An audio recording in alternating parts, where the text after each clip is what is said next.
बिस्मिल्लाहिर्रहमानिर्रहीम। एक बात मैं ज़रूर आप सब लोगों से बड़े साफ शब्दों में कहना चाहता हूँ कि निरसा जिस जगह मैं आया हूँ, मुझे ये नहीं पता था कि इस निरसा में आज से चंद साल पहले वो घटना घटी जिसको मैं चाहता हूं कि इस देश के हर कोने में घटे। 1 जनवरी 1915 को जो आपने किया, जिस जगह मैं बैठा हूं, जहां इतनी बड़ी संख्या में आप लोग हैं, मुझे लगता है कि पूरे भारत को इस छोटी सी जगह निरसा से थोड़ी प्रेरणा लेनी चाहिए। और पूरे देश में जिस किस्म का माहौल है, हर क्षेत्र में, हर गली में, हर गांव के अंदर निरसा जैसी आज की घटना घटना चाहिए। अपने आप ही ये देश सुधर जाएगा। भारत, पाकिस्तान, बांग्लादेश और बाहरी आतंकवाद से भारत के खतरे को सामना करने के लिए इन जैसे जाबाज बॉर्डर पे हैं, वो उनसे लड़ लेंगे, उनको हरा देंगे। लेकिन मेरी चिंता जो पूरे देश में मैं जाहिर कर रहा हूं वो ये है कि हमारे देश के अंदर जो 500 से ज़्यादा पाकिस्तान बने हुए हैं, उससे आपको लड़ना है, इस समाज को लड़ना है। अगर ये समाज जागृत नहीं होगा तो निरसा जैसी घटनाएं हर मोहल्ले में होने वाली हैं। लिहाजा इससे पहले कि कोई ऐसी घटना घटे, आप सामूहिक तौर पे जो निरसा में आपने 1 जनवरी 2015 को परिचय दिया था, वही परिचय पूरे देश को दें। तो मैं समझता हूं कि अंदरूनी लड़ाई लड़ना समाज का काम है, बॉर्डर पे लड़ाई लड़ना इन सैनिकों का काम है। सैनिक अपना काम कर रहे हैं, लेकिन समाज जो है वो सोया हुआ है।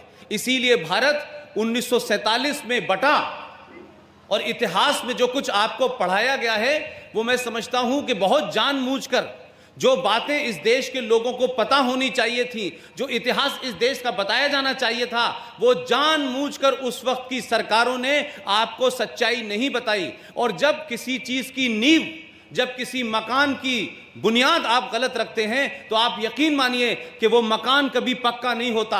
और भारत के लोगों को इतिहास गलत बताया गया है। यहाँ के जो हीरो थे उनको विलियन बताया गया है, और जो विलियन थे उनको हीरो बताया गया है। लिहाजा 70 साल के अंदर भारत की नींव हिलने लगी है। और ये देश ऐसा लगता है कि आज से 700 साल पहले जैसे गुलाम था, वैसे ही आज भी गुलाम है। सरकारें आपकी हैं, फौज आपकी है, पुलिस आपकी है, न्याय व्यवस्था आपकी है, लेकिन वो इस देश की मेजॉरिटी के खिलाफ काम कर रही है। तो मेरा कहना सिर्फ यह है कि ये बुनियाद में जब जो आप रखते हैं गलत, उसका परिणाम वही होता है जो हम सब भुगत रहे हैं।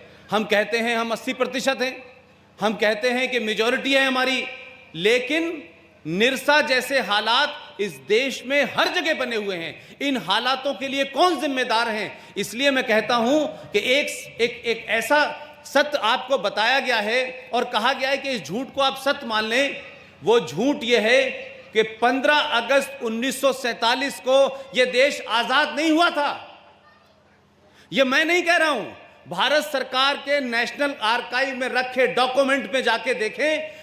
15 अगस्त 1947 को भारत से अंग्रेजों ने ट्रांसफर ऑफ पावर किया था, सत्ता का हस्तांतरण किया था। आजाद नहीं हुआ था यह देश। इसीलिए 15 अगस्त को जब यूनियन जैक जो अंग्रेजों का झंडा था, जब इसको उतारने की बात हुई, तो भारत के गवर्नर जनरल लॉर्ड माउंटबेटन ने यह कहा कि आप इस झंडे को उतारेंगे नहीं, सिर्फ आप तिरंगे को ऊपर ले जाएंगे। तो नेहरू जी ने कहा कि देश में लोगों में गुस्सा है। तब फिर यह कहा गया कि आप इसको पूरी इज्जत के साथ उस यूनियन जैक जो ब्रिटिशर्स का, जो अंग्रेजों का झंडा था, उसको एक रस्म के ताज उतारा गया, उसको तय किया गया, उसको रखा गया, फिर हमारा तिरंगा ऊपर हुआ। और उस घटना को इस देश के इतिहासकारों ने, इस देश के नेताओं ने, इस देश के राष्ट्रवादी लोगों ने, इस देश के सेकुलर लोगों ने, इस देश के नेशनलिस्ट लोगों ने इस सच्चाई को लोगों को नहीं बताया कि 15 अगस्त 1947 को भारत आजाद नहीं हुआ था।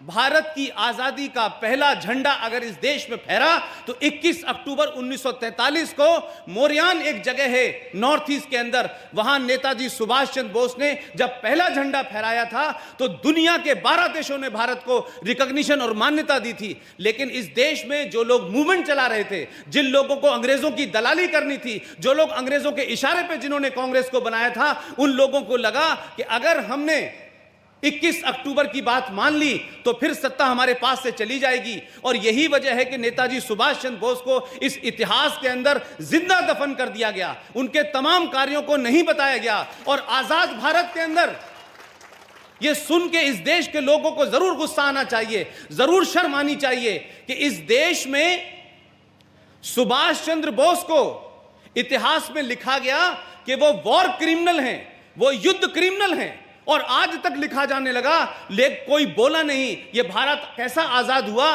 कि जो इस देश का हीरो था उसको आपने भगोड़ा घोषित किया, जो इस देश का हीरो था उसको आपने क्रिमिनल बताया, और जो इस देश में क्रिमिनल थे वो इस देश की सत्ता के ऊपर बैठ गए। तो सवाल सबसे बड़ा यह है कि चाहे वीर सावरकर के बारे में बात होगी तो नहीं बताया जाता, चंद्रशेखर आजाद की मुखबिरी किसने की थी यह नहीं बताया जाता, इस देश में सुभाष चंद्र बोस ने क्या कहा था उनको नहीं बताया जाता। मुझे यह समझ नहीं आता कि इस देश में जिन लोगों ने लाठियां खाई, जिन लोगों ने जेलों में गए, जिन लोगों ने यातनाएं झेली, वो इस देश के इतिहास में उनको जगह नहीं मिली। और जो ऐसी ऐसी जेलों में रह रहे थे कि सुबह भी बेटी को खत लिखते थे, शाम भी बेटी को खत लिखते थे, और अंग्रेज ये पूछता था कि आपको नाश्ते में क्या चाहिए, आपको कौन सा अखबार पढ़ना है, वो तमाम सारे लोग प्रधानमंत्री बन रहे हैं, कोई राष्ट्रपिता बन रहा है। लिहाजा हम जिस संकट से गुजर रहे हैं उस संकट की जड़ में जाइए, उस संकट की जड़ में इस देश का गलत इतिहास है, इस देश में एक नए किस्म का फ्रॉड क्रिएट किया गया। अभी मेरे वक्ता ने कहा कि सेकुलरिज्म, मैं नहीं जानता इस देश में कितने लोगों के साथ धोखा किया गया है। भारत की माटी, भारत की जमीन और भारत में रहने वाले लोग, उनको सेकुलरिज्म की जरूरत ही नहीं है। इस धरती में रहने वाला आदमी इतना सेकुलर है कि उसके उस सेकुलरिज्म ने आज से 800 साल पहले गुलामी उसी सेकुलरिज्म की वजह से झेली, क्योंकि उसने कहा तुम बाहर से आए हो तुम भी रह सकते हो, तुम बाहर से आए हो तुम भी रह सकते हो। उसने हर एक को जगह दी, लेकिन वो जितना खुद भोला था उतना ही समझता था कि दूसरा भी भोला होगा। लेकिन आज जो हालात हैं, वो जिन लोगों को आपने इस जमीन पर रहने दिया, जिस लोगों को आपने सोचा कि ये बाहर से आए हैं इनको रहने दो, ये भी अपने धर्म की पद्धति चलाएं, ये भी अपने धर्म की पद्धति चलाएं, वो आज ये कहते हैं कि हमने 47 में पाकिस्तान लिया था और अब हम हिंदुस्तान का एक और बंटवारा चाहते हैं। तो मैं मानता हूं कि भारत के उस राष्ट्रवादी समाज को, भारत के उन राष्ट्रवादियों को यह सोचना चाहिए कि हमसे कहां गलती हुई है। और जो मैं समझता हूं वो गलती आपसे यह हो रही है, लगातार इस बात की गलती हो रही है कि जितने भोले, जितने ईमानदार इस देश की मेजॉरिटी के लोग हैं, वैसे ही वो उन लोगों को भी समझते हैं जो बाहर से आए हैं। ये दुनिया का एकमात्र देश है जहां 27 देशों के घुसपैठिए इस मुल्क में रह रहे हैं, जायज तरीके से और नाजायज तरीके से। और अभी हाल में आपने पूरे देश में देखा होगा कि रोहिंग्या मुसलमान उस देश से भाग के आए हैं। रोहिंग्या मुसलमान उस देश से आए हैं जिस देश का नाम है बर्मा, और उस बर्मा में उन लोगों की हुकूमत है जो अहिंसा में विश्वास रखते हैं। वहां हिंसा का कोई जगह ही नहीं है। उन जैसे लोगों को, ऐसे शांतिप्रिय लोगों को, उन लोगों ने कहा कि हम बर्मा के अंदर निजाम मुस्तफा यानी इस्लाम की हुकूमत लाना चाहते हैं, नाफिज करना चाहते हैं, लागू करना चाहते हैं। जब उन्होंने उपद्रव मचाया तो बर्मा के उस शांतिप्रिय बौद्धों ने भी बहुत सहा। आपने तो 700 साल सहा, उन्होंने तो 2 साल नहीं सहा। और उन्होंने कहा कि अगर इस देश में रहना है तो जो कानून है, जो संविधान है, जिस तरीके से देश चलेगा आप रहिए। अगर आपने निजाम मुस्तफा यहां बनाने की कोशिश की, आपने शरिया लागू करने की कोशिश की, आपने कुरान कंपलसरी करने की कोशिश की, तो आप इस देश में सुरक्षित नहीं रहेंगे। और इस चेतावनी के बाद जब वो लोग नहीं माने तो आप यकीन मानिए कि जिन्होंने बरसों से हथियार नहीं छुए थे, उन्होंने जब हथियार उठाया तो इतना मारा कि वो रोहिंग्या, कोई फ्रांस में भाग रहा है, कोई जापान में भाग रहा है, कोई हिंदुस्तान में आके भाग रहा है, लेकिन बर्मा के अंदर उन रोहिंग्याओं का जो इस्लाम बसाने की उनकी, इस्लाम को नाफिज करने की जो उनकी इच्छा थी, वो हमेशा के लिए समाप्त कर दी।